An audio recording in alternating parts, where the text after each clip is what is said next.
Doctor Taimur mister Ramesh हयात आए हैं, क्या मैं इन्हें अंदर भेज दूं? इनकी सेक्रेटरी ने इंटरकॉम पर इन्हें इतला दी तो उजलत में अपनी फाइलें समेटता तैमूर एक पल के लिए खौफत ज़दा सा हो गया, फिर कुछ सोचते हुए बोला, ओके इन्हें अंदर भेज दो। I am sorry doctor Taimur, मैं आज बिना अपॉइंटमेंट यहाँ पर आ गया। रामेश हयात कमरे में दाखिल होते ही माजरत ख्वाहाना अंदाज में बोला। इट्स ओके सर, बताइए कैसे आना हुआ? तैमूर ने अपने मखसूस पेशावराना अंदाज में बोलते हुए इसे कुर्सी पर बैठने का इशारा किया। वो दरअसल कोमल की हालत कल रात काफी बिगड़ गई थी, हमने बड़ी मुश्किलों से इसे संभाला। रामेश इंतहाई मुतफिकराना अंदाज में बोला तो तैमूर किसी गहरी सोच में चला गया। वो एक नामवर और काबिल न्यूरो सर्जन था। पिछले ही साल वो ऑस्ट्रेलिया से डिग्री लेकर लौटा था और आते ही शहर के मरूफ दिमागी हॉस्पिटल में इसकी जॉब हो गई थी।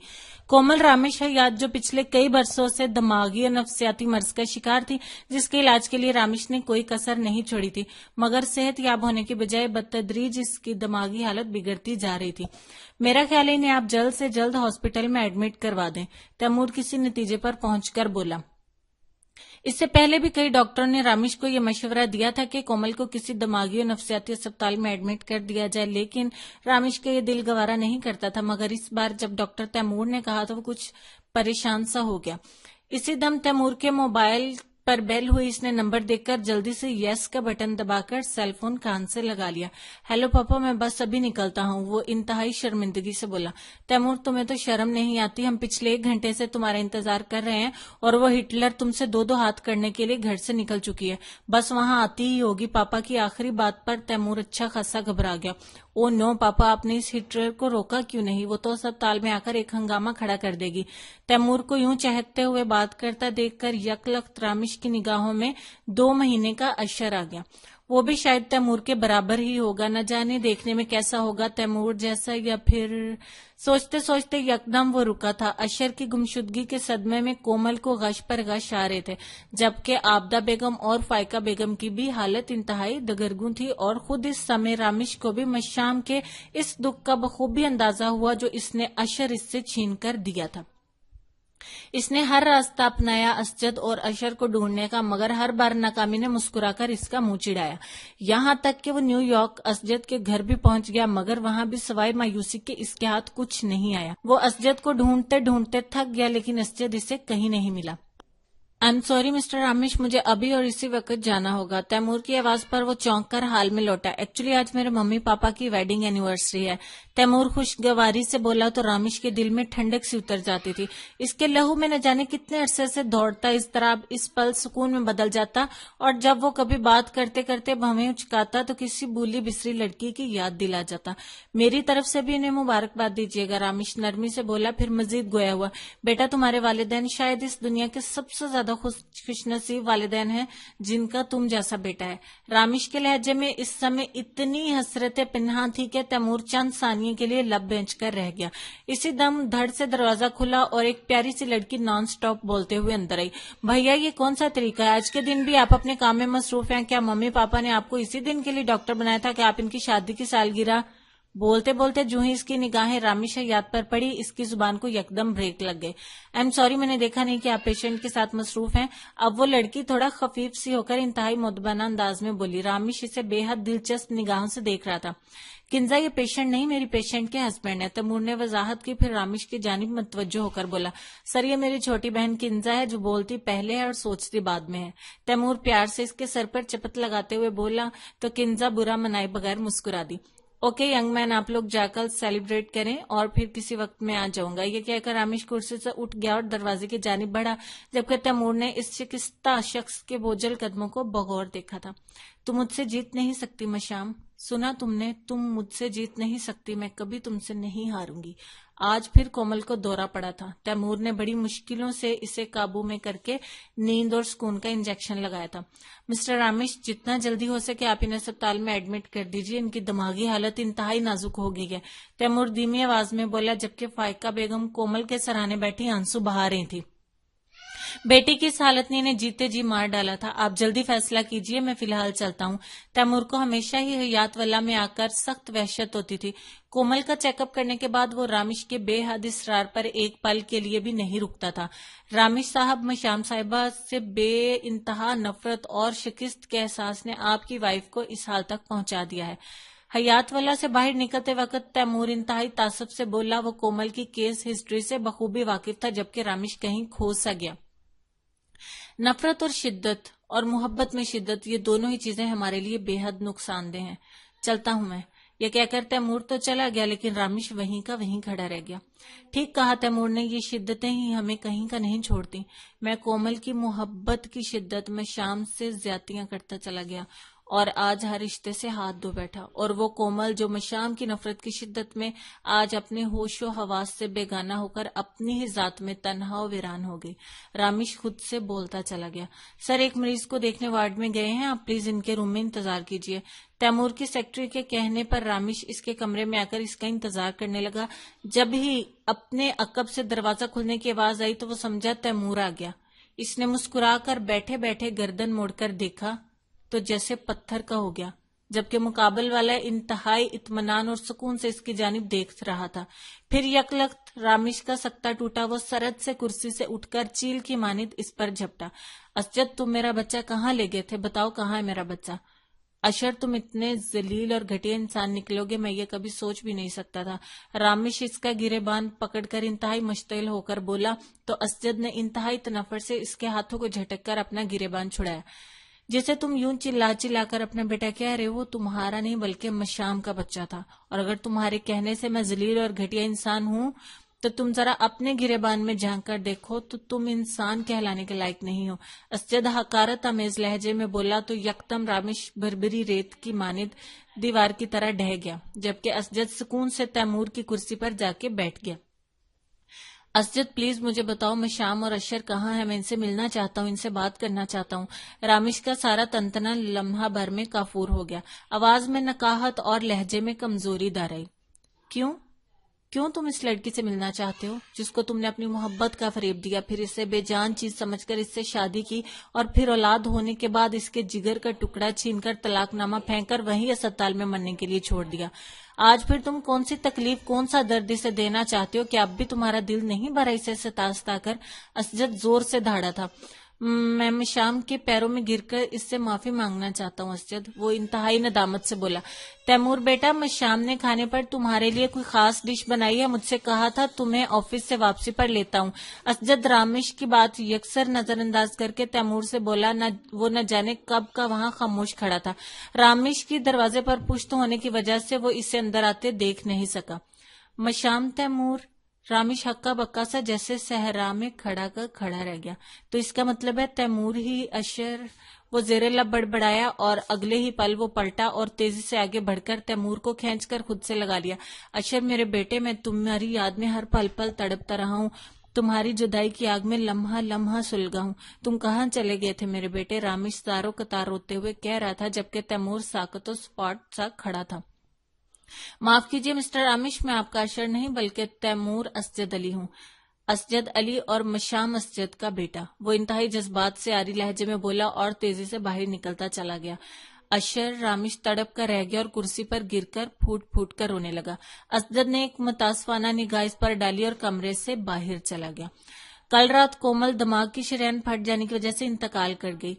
कोमल की मैयत पर असजद और तैमूर के साथ मशाम भी आज 26 साल बाद हयात वाला आई तो किसी वीरान और वहशतनाक शमशान घाट का सा मंजर पेश कर रहा था। वही हयात वाला जो पहले कभी खुशियों का गहवारा था, जहां हमेशा शौक और बुलंद कहकों की बाज़गिश सुनाई देती थी, आज किसी शिकस्त खोरदा जनरल की तरह मायूसी से सर झुकाए लुटा लुटा सा खड़ा था। मशाम फायका चच्ची को देखकर इतनी हैरान हुई, वही फायका चच्ची जिन्हें हमेशा अपनी स्किन, अपने सरापे, अपने लिबास की फिक्र लगी रहती थी, पिचके हुए गाल, झुर्रियों ज़दा चेहरे और लागर सा जिस्म लिए इसके सामने थी।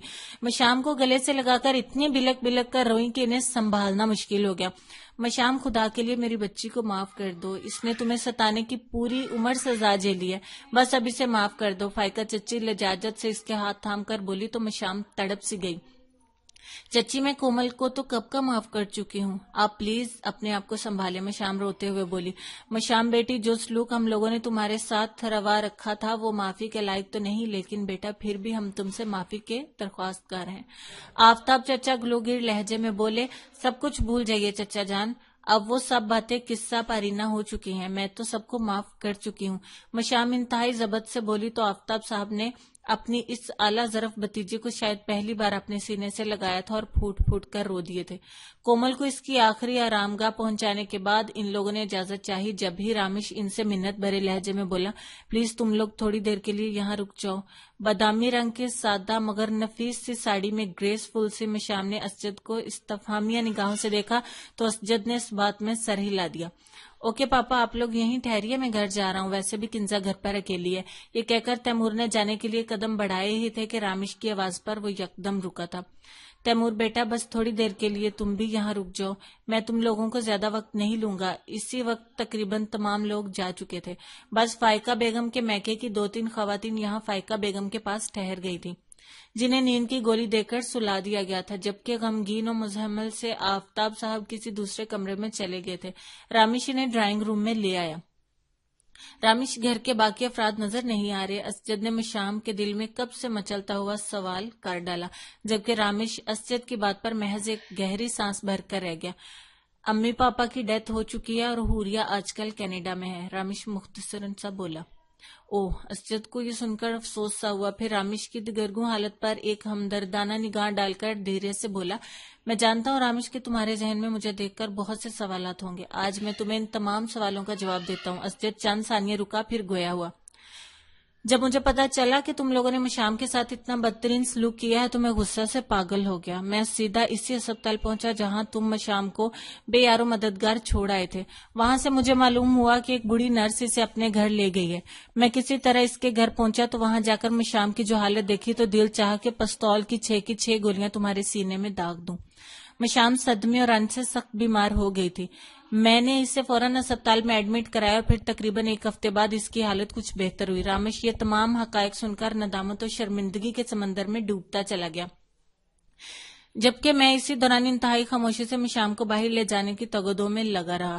بالآخر میری جان توڑ کوششوں کے بعد ہم دونوں کو آسٹریلیا کا ویزا مل گیا اور پھر روانگی کے دن میں ہی میں تمہارے کمرے سے مشام کی امانت اٹھائی اور پھر ہم ہمیشہ ہمیشہ کے لیے اس ملک کو چھوڑ کر آسٹریلیا چلے گئے۔ جاتے سمے میں نے رحمت بی بی یعنی کہ نرس سے درخواست کی کہ اگر کوئی بھی ہمارا پوچھنے آئے تو آپ کے پاس آئے تو قطعاً لا علمی کا اظہار کر دیں۔ وہ ایک خدا ترس اور ہمدرد خاتون تھی اور اگر وہ اس دن مشام کو اپنے ساتھ اسپتال اپنے گھر نہ لے جاتی تو شاید اسجد ایک اذیت سی محسوس کر کے یکدم خاموش ہو گیا، جبکہ مشام کی آنکھوں میں گزرے وقت کی کڑواہٹ نمی کی صورت میں جل بنانے لگی، اور تیمور وہ کارپیٹ پر نگاہ جمائے نہ جانے کیا سوچ رہا تھا۔ پھر آسٹریلیا جا کر میں نے مشام کے ساتھ شادی کر لی۔ تیمور کو شعور و آگہی کی منزل پر قدم رکھتے ہی میں نے تمام حقیقت اس کی گوش گزار کر دی۔ کنزا میری اور مشام کی بیٹی ہے جو ہر حقیقت ہر بات سے لا علم ہے، کیونکہ ہم نے اسے یہ سب بتانا ضروری نہیں سمجھا۔ اسجد تم حقیقت سے رامیش کو آگاہ کر کے خاموش ہو گیا۔ اس پل ڈرائنگ روم میں خاموشی و سکوت کی دبیز چادر سی تن گئی، جسے کچھ دیر بعد رامیش کی کمزور آواز نے توڑا۔ کومل کے بے تحاشا اصرار پر میں نے مشام کو طلاق دے دی، کیونکہ شادی سے پہلے ہی میرے اور کومل کے درمیان یہ کمٹمنٹ ہو گئی تھی کہ اولاد مل جانے کے بعد میں فوراً مشام کو طلاق دے دوں گا۔ لیکن جب اس بات کا وقت آیا تو میں نے اپنے قدم پیچھے ہٹانے چاہے، کیونکہ جس سمے مشام نے میرے بچے کو جنم دیا تھا، مجھے باپ جیسے معتبر مقام سے نوازا تھا، میرے دل میں مشام کے لیے ایک نرم گوشہ پیدا ہو گیا تھا۔ میں مشام کو طلاق نہیں دینا چاہتا تھا، لیکن کومل میری رگ رگ سے واقف تھی، اسی لیے مجھے اپنی جان لینے کی دھمکی دی کہ اگر میں نے مشام سے کسی بھی قسم کا رابطہ رکھنے کی کوشش کی تو وہ زہر کھا کر مر جائے گی۔ پھر اشر ہماری زندگی میں آ گیا تو مشام کا خیال میرے ذہن میں تقریباً محو ہو گیا۔ رامیش گردن جھکائے آہستہ آہستہ بول رہا تھا۔ مشام نے مندمل ہوئے زخموں پر یادوں کی نمک پاشی ہونے پر اضطراری انداز میں پہلو بدلا، لیکن تیمور نے اپنے مضبوط ہاتھ سے اس کا کپ کپاتا ہاتھ تھام کر اپنی ماں کو حوصلہ مندانہ نگاہوں سے دیکھا۔ پھر ایک شام تم اشر کو اٹھا کر لے گئے، رامیش نے بات کا دوسرا سرا دوبارہ سے جوڑا، اور پھر حیات والا میں مکافات کا سلسلہ شروع ہو گیا۔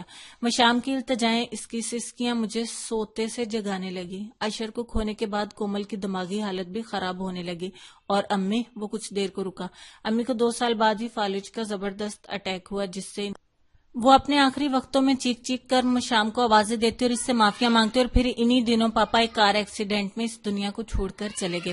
امی بھی یہ خبر سن کر کچھ ہی دنوں میں انتقال کر گئی۔ حوریہ اپنی شادی کے دن جب دلہن بنی بیٹھی بارات کے آنے کا انتظار کر رہی تھی کہ عین وقت پر لڑکے نے نہ جانے کس بات پر اس سے شادی سے انکار کر دیا۔ پھر کچھ عرصے بعد حوریہ کینیڈا چلی گئی اور پھر کبھی کسی سے رابطہ نہیں رکھا۔ فائقہ چچی اور آفتاب چچا اپنی دونوں بیٹیوں کی بربادی پر گھن کی طرح گھل رہے ہیں۔ رامش جیسے بولتے بولتے تھک سا گیا، اس کی سانسیں جیسے پھولنے لگی، پھر آنسو پیتی مشام کی طرف انتہائی بے بسی سے دیکھ کر بولا، مشام پلیز تم امی ابو کو معاف کر دو۔ جبکہ مشام سے اب مزید ضبط نہ ہو سکا، وہ پھوٹ پھوٹ کر رونے لگی۔ رامش خدا گواہ ہے کہ میں نے تم لوگوں کو کبھی بد دعائیں نہیں دی۔ اسجد میری زخم خوردہ اپنی موت آپ مرتی زندگی میں ایک مسیحا بن کر آیا، جس نے میرے ایک ایک زخم پر اپنی محبت، چاہت و خلوص کے پھاہے رکھے، مجھے پھر سے دوبارہ زندگی کی طرف لوٹایا، ایسی زندگی جہاں خوشیوں اور مسرتوں کے پھول کھلے ہوئے تھے۔ اپنی توجہ اور اپنائیت سے میری تشنہ روح کو سیراب کر دیا۔ اور پھر میرا بیٹا تیمور۔ مشام نے تیمور کو محبت پاش اور ممتا لوٹاتی نگاہوں سے دیکھا، جس نے میری پلکتی تڑپتی ممتا کو اپنے وجود کی ٹھنڈک سے شانت کر دیا۔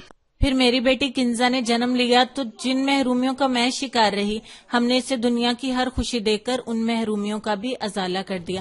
پہلے کبھی میں نے سوچا تھا کہ زندگی کے کسی موڑ پر تمہارا اور میرا تقدیر نے سامنا کرایا تو میں نفرت سے تم سے منہ پھیر لوں گی، لیکن تمہیں کبھی معاف نہیں کروں گی۔ لیکن اسجد اور میرے بیٹے نے مجھے اپنی ذات کا اعتماد بخش دیا، اور رامش حیات میں تمہیں اپنی ممتا کے صدقے میں معاف کرتی ہوں۔ وہ ٹھہر ٹھہر کر بولی، اور اس سے رامش کو لگا جیسے وہ تنگ و تاریک سی قبر جس میں وہ نہ جانے کب سے بند تھا آج باہر نکل آئے، لیکن ایک پھانس دل میں ابھی بھی چبھی ہوئی تھی۔ رامش نے آس بھری نگاہوں سے تیمور کو دیکھا تھا۔ جب پاپا نے مجھے تمام حقائق سے آگاہ کیا تو اس وقت آپ کے اور آپ کے گھر والوں کے خلاف میرے اندر نفرت اور غصے کا طوفان تھا، اور پھر وقت کے ساتھ ساتھ میرے دل میں آپ سے ملنے کی خواہش دو چند ہو گئی۔ میں دیکھنا چاہتا تھا کہ وہ سنگ دل اور کٹھور شخص دیکھنے میں کیسا ہے جس نے ایک عورت کے کہنے پر دوسری مظلوم عورت پر ظلم و ستم کی انتہا کر دی۔ رامش تیمور کے منہ سے یہ الفاظ سن کر شرم و خفت سے پانی پانی ہو گیا۔ پھر میں ہی ممی پاپا کو یہاں پاکستان اسرار کر کے لایا، اور سوئے اتفاق آپ خود ہی میرے پاس اپنی بیوی کے علاج کے لیے چلے آئے۔ میں پہلے ہی دن آپ کا نام اور آپ کی بیوی کی کیس ہسٹری جان کر آپ کو پہچان گیا تھا، اور اسی سمے مجھے کومل رامش سے بے انتہا نفرت محسوس ہوئی تھی۔ لیکن پھر میری نفرت پر میرے پیشے کا فرض اور میرے والدین کی تربیت غالب آ گئی۔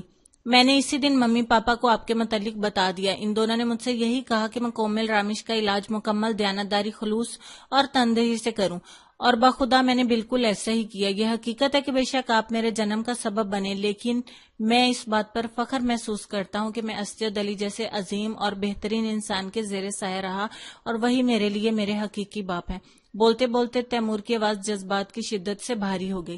بے شک تمہارے والدین بہت عظیم انسان ہیں، لیکن بیٹا اگر تم مجھے معاف، رامش دھیرے سے بولا، جبکہ تیمور اس کا جملہ درمیان میں ہی قطع کر کے گویا ہوا۔